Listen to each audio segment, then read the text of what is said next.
Hi friends, welcome to Chandra's journey YouTube ಚಾನಲಿಗೆ. ನಾವು ಇವತ್ತು ಎಲೆಯಪ್ಪ ಮಾಡೋಣ. ಅದಕ್ಕೆ ಬೆಲ್ಲವನ್ನು ಕರಗಿಸಬೇಕು, ತೆಂಗಿನಕಾಯಿ ತುರಿಬೇಕು, ಮತ್ತು 1 ಕಪ್ ಸಜ್ಜಿಗೆ ರವೆ ಯಾವುದು, ಇನ್ನೊಂದು 1 ಕಪ್ಪು ತೆಂಗಿನ ತುರಿ, ಇನ್ನೊಂದು ಕಪ್ಪು ಅಕ್ಕಿ ಹಿಟ್ಟು ಅದಕ್ಕೆ ಹಾಕಿ, ಇನ್ನು ಸ್ವಲ್ಪ ಉಪ್ಪು ಹಾಕಿ,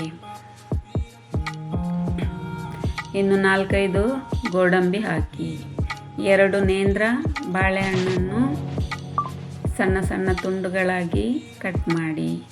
ಇಲ್ಲದಿದ್ದರೆ ಮಿಕ್ಸಿಯಲ್ಲಿ ಕಡಿಲಿಕ್ಕೆ ಕಷ್ಟ ಆಗ್ಬೋದು. ಅದನ್ನು ಸಣ್ಣ ತುಂಡು ಮಾಡಿದರೆ ಈಸಿಯಾಗಿ ಮಿಕ್ಸಿ ಜಾರಲ್ಲಿ ತಿರುಗುತ್ತದೆ, ಇಲ್ಲದ್ರೆ ಸ್ವಲ್ಪ ನಿಲ್ತದೆ ಮಿಕ್ಸಿ. ಅದಕ್ಕೆ 2 ಸಲ ಆಗಿ ಮಿಕ್ಸಿ ತಿರುಗಿಸಿದ್ರೆ ಒಳ್ಳೆಯದು. ಅದನ್ನು ಒಂದು ಪಾತ್ರೆ ಒಳಗೆ ಹಾಕಿ, ಪಾತ್ರೆಯಲ್ಲಿ ಹಾಕಿ ಚೆನ್ನಾಗಿ ತಿರುಗಿಸಬೇಕು, ಎಲ್ಲ ಮಿಕ್ಸ್ ಆಗಬೇಕು. ಅದರ ನಂತರ ನಾವು ಮಾಡಿಟ್ಟ ಬೆಲ್ಲದ ನೀರನ್ನು ಹೊಯ್ದು ಚೆನ್ನಾಗಿ ತಿರುಗಿಸಿ ಕಲಸಬೇಕು. ಚೆನ್ನಾಗಿ ಕಲಸಿ ಒಳ್ಳೆ ಹದಕ್ಕೆ ಈ ಹದಕ್ಕೆ ಬರಬೇಕು ನೋಡಿ. ಬಾಳೆ ಎಲೆ ತೆಗೆದು ಸಣ್ಣ ತುಂಡು ಮಾಡಿ ಅದಲ್ಲಿ ಚಂದ ಮಾಡಿ ಕಟ್ಟಬೇಕು. ಹಿಟ್ಟನ್ನು ಹಾಕಿ ಕಟ್ಟಿ ಒಲೆಯಲ್ಲಿ ಇಡ್ಲಿ ಪಾತ್ರೆ ಇಟ್ಟು ಗ್ಯಾಸಿನ ಮೇಲೆ ಇಡ್ಲಿ ಪಾತ್ರೆ ಒಳಗೆ ಇಡಬೇಕು.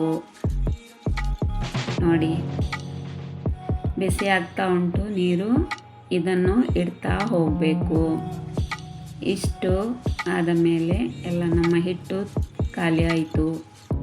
ಈ ಮುಚ್ಚಳವನ್ನು ಮುಚ್ಚಬೇಕು. ಮುಚ್ಚಿದ ಮೇಲೆ ಅದರ ಮೇಲೆ ಒಂದು ಕಲ್ಲಿಟ್ಟರೆ ನಿಮಗೆ ಅದು ಗಟ್ಟಿ ಇರ್ತದೆ. 20 ನಿಮಿಷ ಆದ ಮೇಲೆ ಓಪನ್ ಮಾಡಿ.